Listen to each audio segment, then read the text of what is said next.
हाँ, तो नमस्कार दोस्तों, स्वागत है आपका अपने चैनल स्टडी अड्डा में। तो दोस्तों बार-बार बहुत सारे बच्चों के मुझको मैसेज आ रहे थे कि सर ये जो प्रत्यावेदन लिस्ट होती है, आखिर ये होती क्या है? थोड़ा इसके बारे में मुझे बता दीजिए। हालाँकि मैंने जो पिछली वीडियो बनाई थी, उसमें भी आपको अच्छे से बता दिया था कि प्रत्यावेदन लिस्ट क्या होती है। फिर भी मुझे बहुत सारे जो मैसेज आ रहे थे, उसके बेस पर ये मैं वीडियो लेकर आया हूँ। इस वीडियो में आपको मैं बताऊँगा कि ये जो प्रत्यावेदन लिस्ट है, ये क्या होती है? आखिर क्या है ये? कैसी होती है? कैसी आपको दिखती है? कब तक आएगी? कब तक ये आएगी? और कितने फार्म भरे गए हैं? तो भाई कितने फार्म भरे गए हैं, ये भी इस प्रत्यावेदन लिस्ट के माध्यम से ही पता चलता है कि किस जिले के अंदर कितने फार्म भरे गए हैं।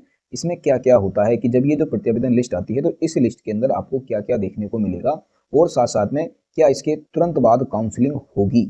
क्योंकि मैंने जो पिछली वीडियो बनाई थी ना उसमें आपको बता दिया था कि जब भी आपकी प्रत्यावेदन लिस्ट आई थी, तुरंत ही उसके 1-2 दिन बाद आपकी जो काउंसलिंग के जो अनाउंसमेंट है वो हो गई थी। तो क्या इस बार भी इसके तुरंत बाद काउंसलिंग होगी या नहीं होगी? और ये जो प्रत्यावेदन लिस्ट आती है, इसका जो फॉर्मेट होता है, वो कैसा होता है? तो देखो यहाँ पर एक मैंने नॉर्मल सा फोटो लगा भी रखा है और ये प्रत्यावेदन लिस्ट कैसी होती है आप यहाँ पर देख सकते हैं। ये आपको देखने को मिल जाएगा कि इस तरह की होती है। बाकी इसको डिटेल में क्या है हम इस वीडियो में जान लेंगे। बाकी वीडियो में अंत तक जरूर बने रहना। वीडियो अगर आपको अच्छी लगती है तो वीडियो को लाइक कर देना, अपने दोस्तों को शेयर कर देना और जल्दी से चैनल पर नए हो तो चैनल को सब्सक्राइब कर लो। तो स्टार्ट कर लेते हैं। तो देखो सबसे पहले मैं आपको दिखा देता हूँ, ये टिहरी गढ़वाल की प्रत्यावेदन लिस्ट है और ये जो प्रत्यावेदन लिस्ट आई थी ये लास्ट जो 2906 पदों पर भर्ती आई थी उसकी ये प्रत्यावेदन लिस्ट है। और ये आई थी हमारी, ये जो प्रत्यावेदन लिस्ट आई थी ये हमारी 27 जुलाई को आई। हालांकि इसमें डेट नहीं लिखी हुई है, अगर आप देखेंगे ना तो इसका जो ऑफिशियल नोटिफिकेशन है वहां पर मैं आपको डेट दिखा दूंगा। ठीक है, तो यहाँ पर आप देखेंगे, हालांकि देखो ये लिस्ट क्या है ना, बहुत ज़्यादा अधिक चीज़ें होती हैं तो जिसकी वजह से आपको छोटा छोटा दिखाई देगा। तो मैं क्या है इसको थोड़ा सा जूम कर लेता हूँ, तो आप नॉर्मल देख लो ये कितनी चीज़ें, फिर मैं आपको एक एक चीज़ भी आपको यहाँ पर दिखा दूंगा। तो देखो मैंने क्या है इस लिस्ट को जूम किया है और जूम करने पर अगर आप देखेंगे तो यहाँ पर स्पष्ट तरीके से देखने को आपको मिल जाएगा कि कार्यालय जिला शिक्षा अधिकारी प्रारंभिक शिक्षा टिहरी गढ़वाल, आदेश संख्या आप देख सकते हैं 174, सहायक अध्यापक प्राथमिक 2024-25, दिनांक 10 जून 2024। ये जो डेट लिखी है ये विज्ञापन की डेट लिखी है कि 10 जून 2024 को इसका विज्ञापन निकला था। ठीक है, ये प्रत्यावेदन वाली डेट नहीं है, ये जिस दिन इस जिले का विज्ञापन निकला था उस दिन की यहाँ पर डेट लिख रखी है 10 जून 2024। ठीक हो गया। अब देखो इस लिस्ट में आपको क्या क्या देखने को मिलता है, तो बहुत सारे कॉलम आपको देखने को मिलेंगे। ये देखो यहाँ से कितने सारे कॉलम है यहाँ पर आपको देखने को मिलेंगे इस प्रत्यावेदन लिस्ट के अंदर। अब हम थोड़ा सा एक एक को आपको दिखा लेते हैं। ठीक है, अब देखो अगर सभी को मैं थोड़ा जूम आउट करता हूँ तो छोटा छोटा दिखाई देगा, इसलिए मैं जूम करके आपको दिखा रहा हूँ। तो सबसे पहले आपको प्रत्यावेदन लिस्ट में आपको क्रम संख्या दिखाई देगी, यहाँ पर आपको क्रम दिखाई देगा 1 2 3 4 5 6 करके। दूसरा कंट्रोल नंबर आपको यहाँ पर दिखाई देगा। देखिए कंट्रोल नंबर होता है आपकी कैटेगरी का नंबर, कि आपका जो कैटेगरी में आप अपनी कैटेगरी में कितने स्थान पर हैं। ठीक है, तो यहाँ पर जनरल है, ये general 2, general 3, general 4, general 5, general 6। तो ये इन्होंने क्या कर रखा है, कैटेगरी वाइज बांट रखे हैं। तो आपको बहुत सारी लिस्ट में क्या है कैटेगरी वाइज नहीं भी देखने को मिलेगा। तो बहुत सारे जिले क्या करते हैं ना, जैसे ही आपके फार्म पहुंचे हैं, मान के चलो पहले दिन जिसका भी फार्म पहुंचा उन्होंने डायरेक्ट चढ़ा दिया प्रत्यावेदन लिस्ट में।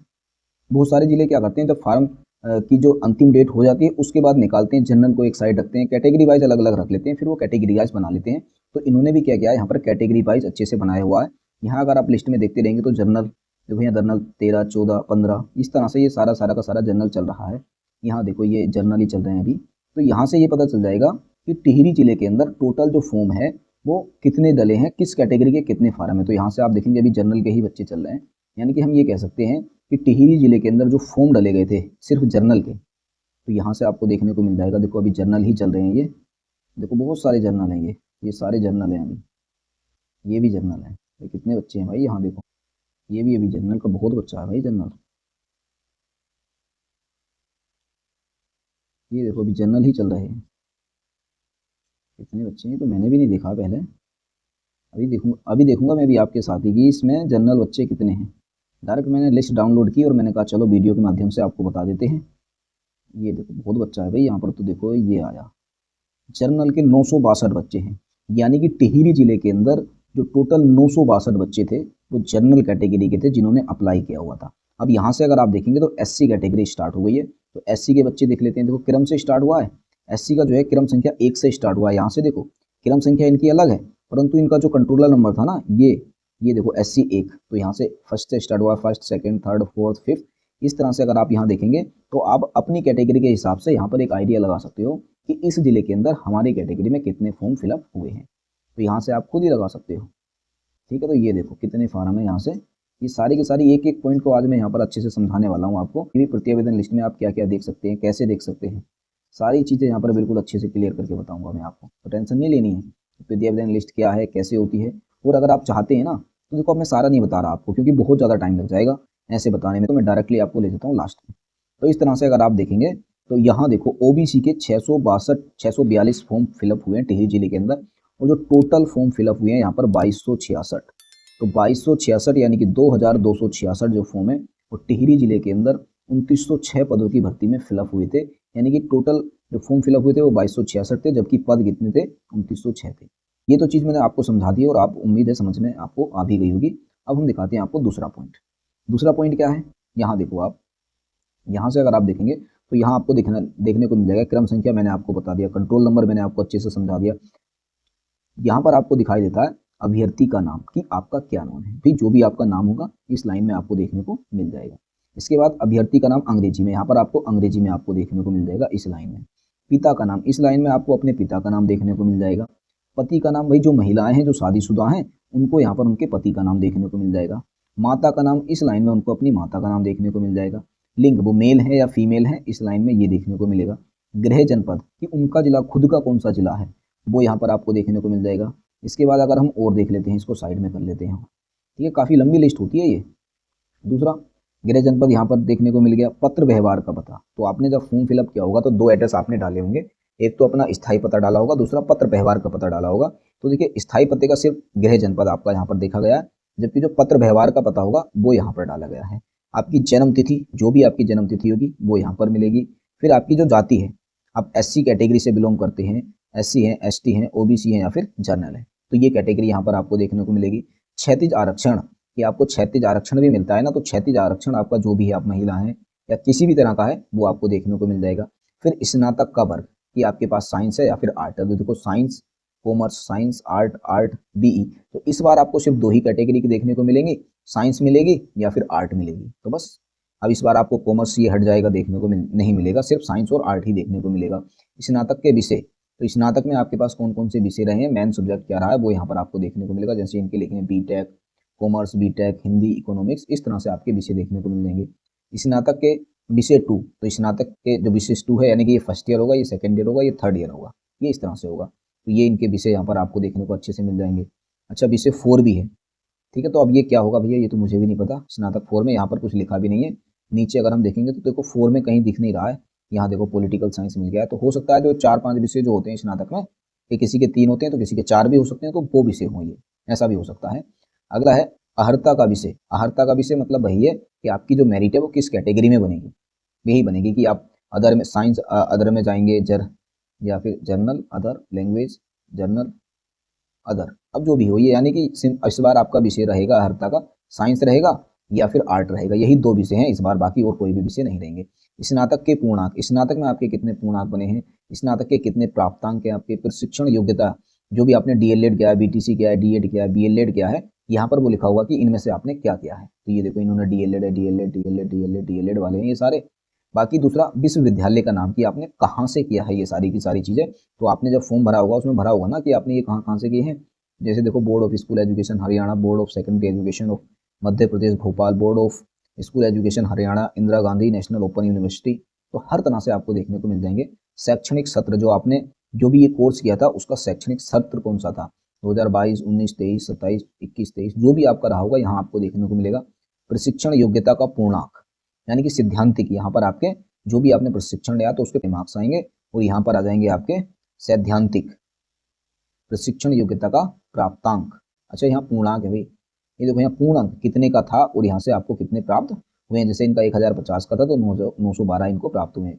CTET या UTET, इन दोनों में से क्या है आपके पास, तो CTET है तो CTET, UTET है तो UTET। दूसरा, फिर उत्तीर्ण वर्ष, कब आपने ये उत्तीर्ण किया है, तो जो भी वर्ष रहा होगा आपका यहाँ आपका देखा मिलेगा। TET पूर्णांक, कि कितने नंबर का TET का था, तो 150 नंबर का था, कितने आपने प्राप्त किए हैं, तो 97, 92, 101, 94, 97, 125, जो भी आपने प्राप्त किए हैं।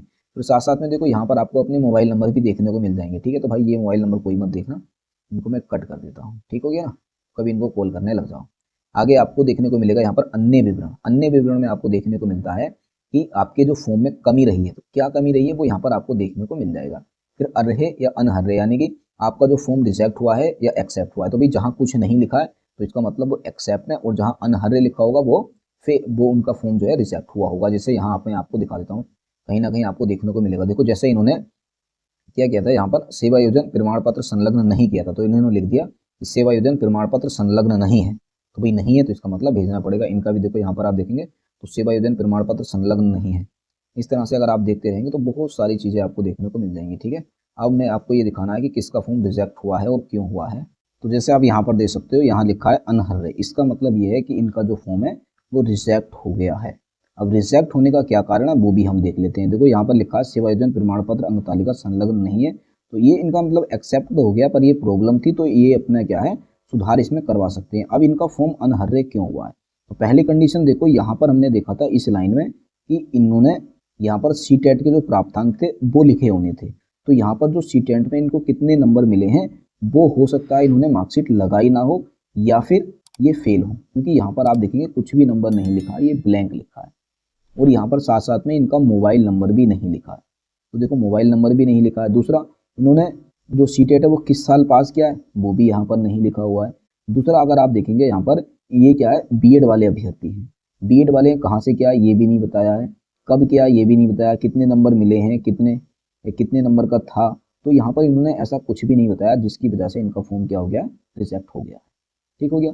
दूसरा, इसी तरह से अगर आप देखेंगे ना तो बहुत सारी चीज़ें आपको देखने को मिल जाएंगी। ठीक है, बहुत सारे बच्चे हैं ऐसे अनहर्रे, ये देखो यहाँ पर भी अनहर्रे लिखा हुआ है, यानी कि इनका जो फॉर्म है इनका भी रिजेक्ट हुआ है। इनका भी कारण यही रखा है कि देखो यहाँ पर सीटेट कुछ भी नहीं लिखा है और ये भी बीएड वाले हैं, तो जिसकी वजह से भी इनका फॉर्म क्या हो गया, रिजेक्ट हो गया है। ठीक है, यहाँ पर भी अगर आप देखेंगे तो इनका भी फॉर्म रिजेक्ट हो रखा है, अनहर्रे ये भी लिखे हुए हैं। तो इस तरह के बहुत सारे अभ्यर्थी आपको देखने को मिल जाएंगे कि जिनके फॉर्म क्या है, रिजेक्ट हो गए हैं। और भी बहुत सारे बच्चे मैं यहाँ पर आपको दिखा दूंगा, एक नहीं है, ये लिस्ट क्या है मैं अपने टेलीग्राम चैनल पर डाल दूंगा। आप उस टेलीग्राम चैनल से जाकर इसको देख सकते हैं, पूरी की पूरी डाउनलोड करके अच्छे से इसको पढ़ सकते हैं, फुल एनालिसिस इसकी कर सकते हैं कि किस बच्चे की क्या कमी आई है और आपने जो फॉर्म भरा है क्या इनमें से जो कमी इन बच्चों ने की है, क्या आपने तो वो कमी नहीं की है। अगर आपने भी वो कमी की होगी तो हो सकता है भाई आपका भी फॉर्म रिजेक्ट हो सकता है। ठीक है, अगर आपने कमी नहीं की है तो भाई आपका फॉर्म रिजेक्ट नहीं होगा, उसमें कोई डरने वाली बात है ही नहीं। ठीक हो गया ना। तो अब देखो ये प्रत्यावेदन लिस्ट कैसी होती है, ये सारी की सारी मैंने आपको अच्छे से दिखा दी है। अब मान के चलो जिन बच्चों की बहुत सारी कमी आ जाती है, जैसे कुछ भी कमी आ गई, इन केस कुछ भी कमी आ जाती है, जैसे यहाँ पर ये लिखा है, हम इसका मान लेते हैं, ये देखो इनका ले लेते हैं, लिखा है कि राजकीय प्राथमिक विद्यालय किमोठा कालसी में वर्तमान में शिक्षा मित्र के रूप में कार्यरत है। तो इसका मतलब भाई कार्यरत है तो कुछ लगाना पड़ेगा इनको, हो सकता है जैसे ये मान लेते हैं हम सेवा योजन प्रमाण पत्र संलग्न नहीं है, तो भाई इनका जो सेवा योजन प्रमाण पत्र था इन्होंने नहीं भेजा था। तो अब ये क्या करेंगे, प्रत्यावेदन के अंदर इनका जो सेवा योजन प्रमाण पत्र है ये इसको जीमेल करेंगे। अब कहाँ जीमेल करेंगे, जो भी इन डीओ की जीमेल आईडी आएगी, इनकी जो प्रॉपर एक विज्ञप्ति निकलती है, उस विज्ञप्ति में पूरा का पूरा दिया होता है कि आपने जो सेवा योजन प्रमाण पत्र कैसे भेजना है। तो अब मैं वो आपको दिखा देता हूँ कि प्रत्यावेदन हम कैसे करते हैं। अब देखो इसके लिए आप इस पीडीएफ को इसको पढ़िए, जो कि दिनांक 26/7/2024 को पब्लिक की गई थी, कार्यालय जिला शिक्षा अधिकारी प्रारंभिक शिक्षा उधम सिंह नगर के द्वारा। विज्ञप्ति यानी कि प्रत्यावेदन की विज्ञप्ति है। अब इसमें क्या लिखा हुआ, देखो आपने जो फार्म भरा था उस फार्म को भरने के बाद यहाँ पर भी इन्होंने फॉर्मेट दे रखा है कि उसका प्रारूप यहाँ पर भी दे रखा है कि आप चाहें तो वो वाला फॉर्मेट भर लें, नहीं तो इस प्रारूप में भर लें कि आवेदन संख्या वेबसाइट पर अपलोड की गई सूची के अनुसार आपकी जो भी आवेदन संख्या यहाँ पर आपने लिखनी है। यहाँ पर आपने अपना नाम, अपने पिता या पति का नाम, यहाँ पर जन्म तिथि या प्रत्यावेदन का विवरण कि आप किस चीज़ का प्रत्यावेदन लगा रहे हैं। जैसे कि आपने सेवा योजन प्रमाण पत्र लगाना है तो यहाँ पर आपने लिखना है और उसका यहाँ पर साक्ष्य का विवरण यहाँ पर लिख देना है। इसको करने के बाद आपने क्या करना है, यहाँ पर ये बताया गया है कि ये देखो उसको करने के बाद आपने क्या करना है कि उसका बनाना है आपने पीडीएफ, अच्छे से पीडीएफ बनाना। और पीडीएफ बनाने के बाद आपने क्या करना है, यहाँ पर लिखा है ना कार्यालय की ईमेल, ये है कार्यालय की ईमेल DEO US नगर 309 ये redifremail.com, इस पर आपने 31/7 तक अनिवार्य रूप से निम्न प्रारूप भरकर उपलब्ध कराएं, यानी कि ईमेल के माध्यम से आपने यहाँ पर भेज देना। किसी किसी जिले में क्या होता है, स्पीड पोस्ट की भी वो सुविधा दे देते हैं कि अगर आप ईमेल नहीं करना चाहते हैं तो आप स्पीड पोस्ट के माध्यम से भी भेज सकते हैं। ठीक हो गया ना। जैसे कि आप यहाँ पर देखेंगे ये अल्मोड़ा जिले की थी, अगर आप अल्मोड़ा जिले को देखेंगे तो इन्होंने कहाँ मांगा था, इन्होंने मांगा था, ये देखो यहाँ से आप देखेंगे तो इन्होंने ये सुविधा और दे देती है कि आप स्पीड पोस्ट, पंजीकृत डाक, दस्ती के रूप में बंद लिफाफे में आपने यहाँ पर भेजनी है, यानी कि इन्होंने ईमेल पर नहीं मांगी है। तो बहुत सारे जिले होते हैं जो इस तरह से भी मांग लेते हैं, तो आपने बस देख लेना है जो भी यहाँ पर है होगा। आगे अगर हम देखते हैं बागेश्वर, तो बागेश्वर जिले के अगर हम देखेंगे तो यहाँ पर इन्होंने देखो ईमेल आईडी पर मांग ली है कि अपना प्रत्यावेदन 31 जुलाई 2024 तक शाम 5 बजे तक इस कार्यालय की ईमेल आईडी पर भेजना सुनिश्चित करेंगे। इन्होंने सिर्फ ईमेल आईडी पर मांगा है, तो ये आपने देख लेना है किस जिले ने किस बेस पर मांगा है। इन्होंने देखो सब जिलों से, सब बेस पे मांग लिया है कि आप चाहो तो इनको ईमेल कर दो, या अपना स्पीड पोस्ट से भेज दो, या पंजीकृत डाक दस्ती से भेज दो, या बाई हैंड खुद जाकर दे आओ। तो सारी सुविधाएं इन्होंने यहाँ पर दे दी कि भाई जैसा मर्जी आप कर लो। और उत्तरकाशी वालों ने देखेंगे तो यहाँ पर भी इन्होंने देखो ईमेल आईडी दे रखी है अपनी कि ईमेल आईडी से भेज दो। तो आपने क्या करना है, ये सारी की सारी जो विज्ञप्ति है ना, ये सारी क्या है ना, जब भी इस बार आएंगे तो आपको इस यूट्यूब चैनल के माध्यम से देखने को मिल जाएंगी। तो बस आपने क्या करना है, इस चैनल पर बने रहना है, और साथ साथ में आपके जितने भी साथी हैं जो इस नई प्राथमिक शिक्षक भर्ती से जुड़े हुए हैं, इसमें फॉर्म भरा है और आगे आने वाली भर्तियों की भी अगर जानकारी पाना चाहते हैं, तो बस आपने क्या करना है, हमारी इस वीडियो को उन लोगों तक शेयर करना है और उनसे कहना है कि वो इस चैनल को सब्सक्राइब कर लें। और आपने भी क्या करना है, इस चैनल को सब्सक्राइब कर लेना है। बाकी उम्मीद है सारी की सारी चीज़ें प्रत्यावेदन से संबंधित जो भी थी वो मैंने आपको बता दी हैं। और हाँ, अंत में एक चीज़ मैं और कहना चाहूँगा कि यही प्रत्यावेदन लिस्ट होती है जिसके माध्यम से हमें ये पता चल पाता है कि टोटल किस जिले के अंदर कितने फार्म भरे गए हैं। तो आपका यही क्वेश्चन आ रहा था ना कि कितने फार्म भरे गए हैं किस जिले के अंदर, तो भाई जब ये प्रत्यावेदन लिस्ट आएगी ना तभी अच्छे से पता चल पाएगा कि किस जिले के अंदर कितने फार्म भरे गए हैं, क्योंकि अभी सटीक जानकारी नहीं मिल पा रही है। तो भाई प्रत्यावेदन लिस्ट क्या है आपको अच्छे से पता चल गया होगा, कैसी होती है आपको अच्छे से दिखा दिया है। कब तक आएगी, अच्छा हाँ, ये हमारा ये क्वेश्चन बचा है कि भाई कब तक आएगी ये प्रत्यावेदन लिस्ट। तो कब तक आएगी, तो देखो मैंने आपको हालांकि अपनी पिछली वीडियो में बता दिया है कि अगर पिछली बार की तरह हमारी सेम प्रोसेस अच्छे से चलती रहती है तो क्या होगा, हमारी जो प्रत्यावेदन लिस्ट है वो 7 दिसंबर के आसपास आ जाएगी। तो 7 दिसंबर के आसपास आपको ये प्रत्यावेदन लिस्ट देखने को मिल जाएगी। हो सकता है इससे पहले भी देखने को मिल जाए, पर जो मेरा अनुमान है पिछली बार की तरह अगर मैं कहूँगा तो 7 दिसंबर के आसपास आपको प्रत्यावेदन लिस्ट देखने को मिल जाएगी। ठीक हो गया। दूसरा, इसमें क्या क्या होता है, तो एक एक पॉइंट मैंने आपको अच्छे से समझाया कि इसमें कौन कौन सा पॉइंट क्या क्या होता है। और इसके तुरंत बाद काउंसलिंग होगी। बिल्कुल, जैसे ही आपकी ये प्रत्यावेदन लिस्ट आ जाएगी तो आप देखेंगे जितना टाइम आपका यहाँ से लगेगा, यानी कि आपने जो फॉर्म भरे हैं अंतिम डेट हुई है उसके बाद प्रत्यावेदन आने में जितना भी आपका टाइम लगा, जितने भी आपके दिन लगे, सेम उतना ही टाइम आपका काउंसलिंग होने में लगेगा। इस चीज़ का बिल्कुल ध्यान रखना कि अगर 7 दिन के बाद आपकी प्रत्यावेदन लिस्ट आ रही है तो 7 दिन के भी बाद आपकी काउंसलिंग भी स्टार्ट हो जाएगी। तो उम्मीद है अब जितने भी आपके क्वेश्चन थे, डाउट थे, सारे के सारे यहाँ पर सोल्व हो गए होंगे। फिर भी हाँ, अगर आपका कोई भी डाउट बचता है, कोई भी क्वेश्चन बचता है, या कोई आप हमें राय देना चाहते हैं तो कमेंट बॉक्स आपके लिए ओपन है, आप वहाँ पर हमें बता सकते हैं। बाकी आज की वीडियो यहीं पर समाप्त करते हैं। वीडियो अगर आपको अच्छी लगी हो तो वीडियो को लाइक कर देना, अपने दोस्तों को शेयर कर देना, और अगर आप चैनल पर नए हैं तो चैनल को सब्सक्राइब कर लेना। मिलेंगे हम बहुत ही जल्द अगली वीडियो में, तब तक के लिए बेस्ट ऑफ लक।